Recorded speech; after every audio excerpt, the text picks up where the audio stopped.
Has anyone else ever felt that sinking, crushing sense of being completely invisible?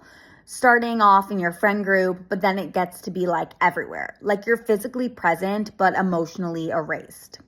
So one time I was invited to a pre-party because everyone I knew was invited. It wasn't personal and it never was at this point. And yet it always feels personal. At the pregame, barely anyone talked to me. The one person I kind of felt comfortable with and was sticking around seemed annoyed by me, like my presence was burdensome.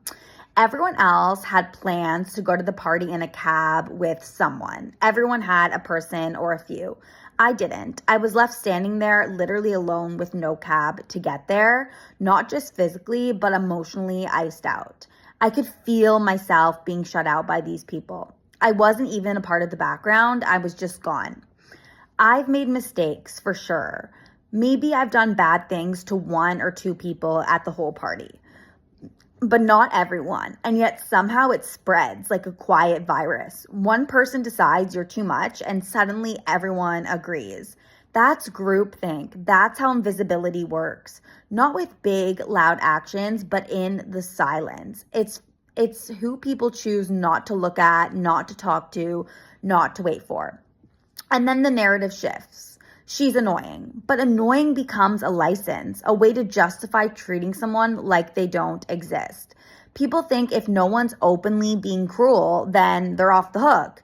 But the passive rejection, the being ignored, not looked at, not invited into the conversation, not walked with, hurts just as much, if not more, because it convinces you that you're not worth confronting. You're not even worth rejecting properly.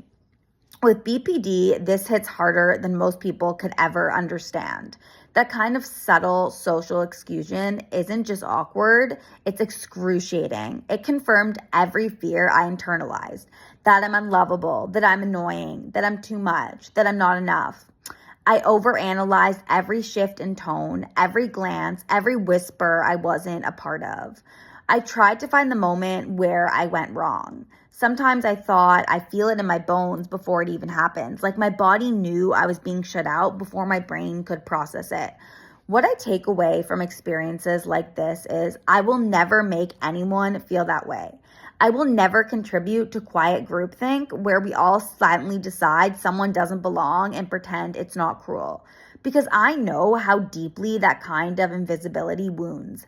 I know what it does to a person's sense of self. No one deserves to be erased like that, especially not when they're standing right there trying so hard to belong.